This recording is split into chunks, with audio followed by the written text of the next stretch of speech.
Good morning, सुप्रभात। स्वागत है आप सभी का। आप देख रहे हैं समृद्धि न्यूज और मैं हूं आपके साथ पूजा तंवर। वक्त हो चला है दिन भर की बड़ी खबरों की ओर रुख करने का। शुरुआत करेंगे दिन की सुर्खियों के साथ। दिल्ली के मुख्यमंत्री आज तमिलनाडु के मुख्यमंत्री एम के स्टालिन से मुलाकात करेंगे। 2 जून को झारखंड के मुख्यमंत्री हेमंत सोरेन से भी मुलाकात करेंगे। तो दूसरी तरफ केंद्रीय नेता संदीप दीक्षित ने केंद्रीय अध्यादेश का खुलकर समर्थन किया। उन्होंने कहा, मैं आश्चर्यचकित हूं कि देश के बड़े बड़े नेता केंद्र शासित प्रदेश और राज्य का मतलब ही नहीं समझते।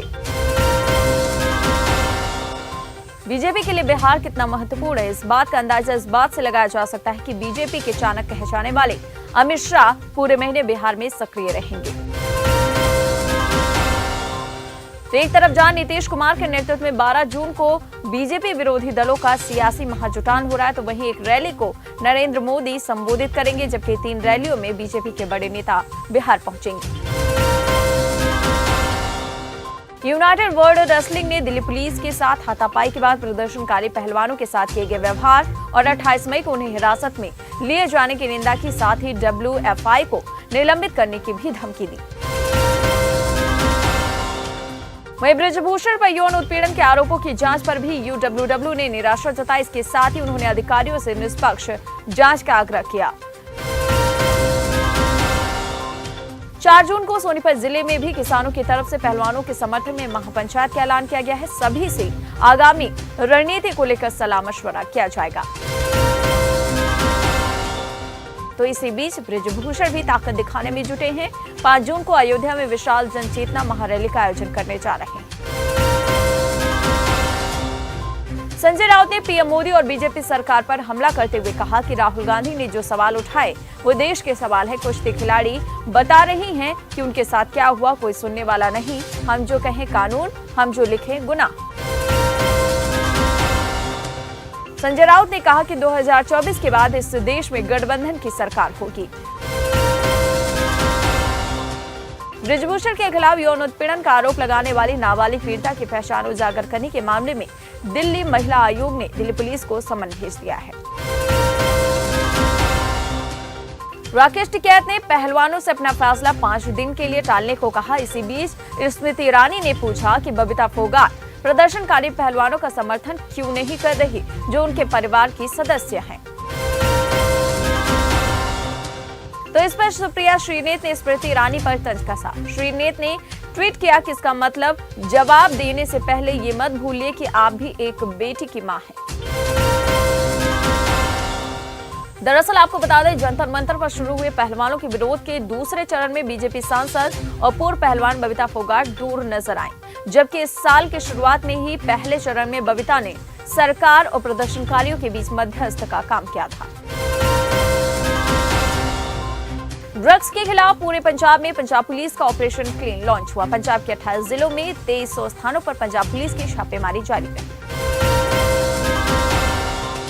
केंद्रीय गृह मंत्री अमित शाह ने मणिपुर हिंसा को लेकर सुरक्षा का जायजा लिया। इस दौरान उन्होंने सेना के अधिकारी को शांति भंग करने वालों से सख्ती से निपटने का निर्देश दिया। उन्होंने कहा, मणिपुर में शांति स्थापित करना उनकी पहली प्राथमिकता।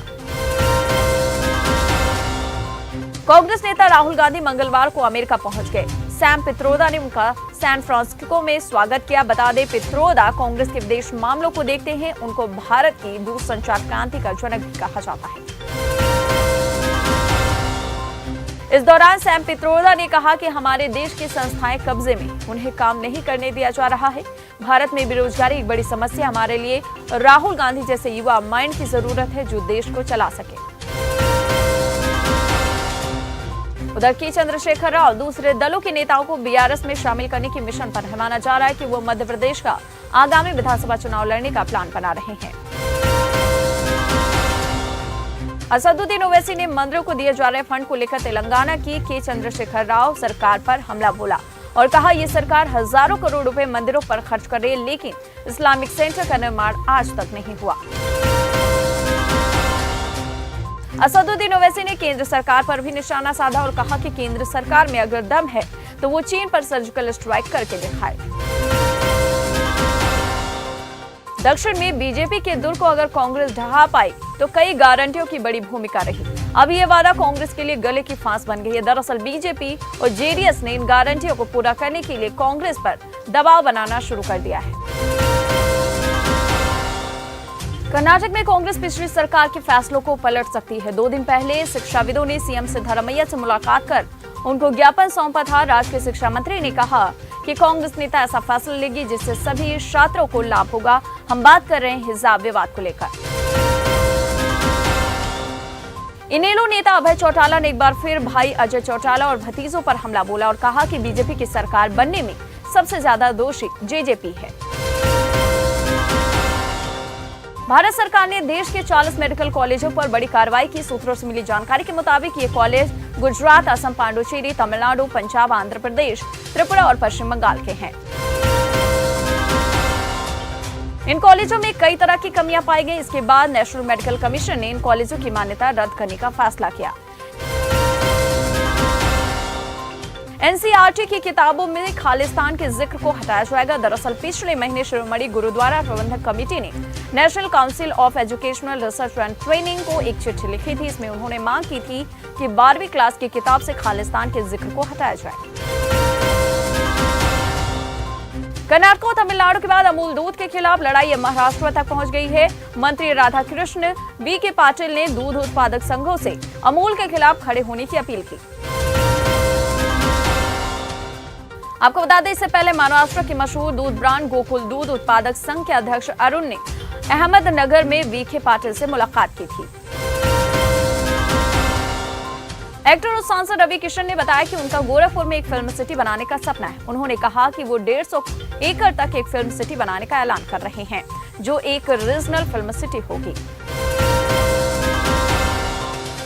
भारतीय रिजर्व बैंक और सरकार के लिए 500 रुपए का नोट मुसीबत बनता जा रहा है। इस बात की तस्दीक आरबीआई ने अपनी रिपोर्ट में की है कि वास्तव में आरबीआई ने अपनी एनुअल रिपोर्ट में जानकारी दी है कि वित्त वर्ष 2030 में लगभग 91,110 नकली 500 रुपए के नोटों का पता चला।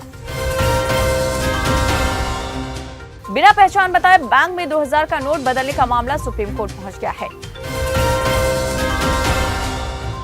भारत 4 जुलाई को एससीओ समिट की मेजबानी करेगी। ये बैठक वर्चुअली होगा। एससीओ का 22वां समिट 4 जुलाई को वर्चुअली होगा। हालांकि विदेश मंत्रालय ने इसके पीछे वजह तो नहीं बताई, लेकिन आपको बता दें, इससे जुड़े लोगों ने बताया कि पिछले कई दिनों से इसको लेकर चर्चा चल रहा है। चेन्नई से टोक्यो की डायरेक्ट फ्लाइट के लिए तमिलनाडु सीएम ने ज्योतिरादित्य सिंधिया को चिट्ठी लिखी। फूड इंस्पेक्टर पर जल संसाधन विभाग की तरफ से मोटा जुर्माना लगाया गया। जल संसाधन विभाग ने फूड इंस्पेक्टर राजेश विश्वास पर 53,000 रुपए का जुर्माना लगाया, क्योंकि अपने फोन को डैम से निकालने के लिए कई लाख लीटर पानी को उन्होंने बहा दिया था। 2 नए मंत्रियों के शपथ के ग्रहण के साथ ही पंजाब की भगवंत मान सरकार में अब कुल 16 मंत्री हो गए हैं। जिन 2 नए शहरों को कैबिनेट में शामिल किया गया, उसमें बलकार सिंह और गुरमीत सिंह खुडिया शामिल है। उज्जैन के महाकाल लोक में एक आंधी में मूर्तियों का उखड़ जाना पूरी परियोजना पर सवाल है। चुनावी साल में खड़ी राज्य की भाजपा सरकार बचाव में खड़ी है। बैठे बिठाए कांग्रेस को मुद्दा मिल गया और हमलावर है। दिग्विजय सिंह ने कहा कि कोई ऐसी योजना नहीं जिसमें राज्य सरकार ने भ्रष्टाचार न किया हो। महाकाल के नाम पर भी भाजपा पैसे खा गई। अब उज्जैन के प्रभारी मंत्री जगदीश देवड़ा ने कहा कि इस मामले में कोई भ्रष्टाचार नहीं हुआ, कांग्रेस बेवजह मुद्दा बना रही।